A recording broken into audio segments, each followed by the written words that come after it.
at 5, a Tampa woman is accused of taking advantage of a Hurricane Milton evacuee by burglarizing that person's home while she was out of town.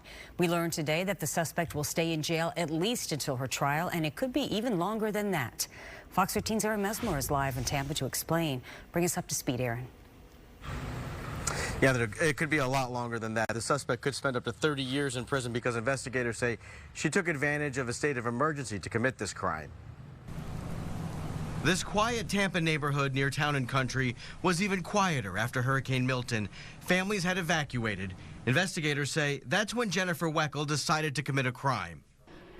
They're safe from this woman. She took advantage during a state of emergency. During Wecal's court appearance Monday, a detective testified Wecal knew her neighbor had left town as Milton approached. And after the storm passed, investigators say Wecal broke into that home. The detective told the judge a neighbor asked Wecal what she was doing, and she said she worked for the government. But that witness said she also noticed something suspicious.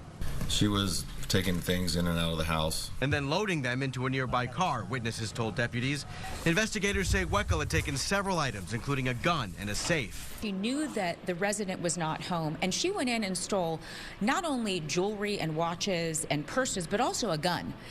And when she was caught, she had illegal drugs on her, including fentanyl. So the detective tracked down Wecal about a block away and arrested her.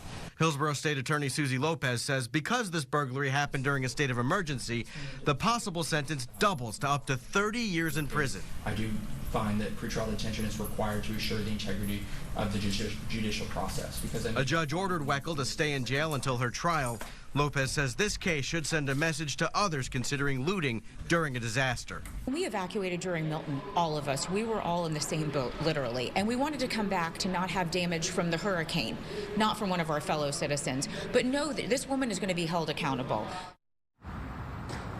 And Wecal has been arrested several other times. Her previous charges include grand theft, petty theft, and drug possession. Now, burglary of a home would carry a possible sentence typically of up to 15 years. But again, Linda, because of how and when this crime allegedly happened, that sentence would be doubled.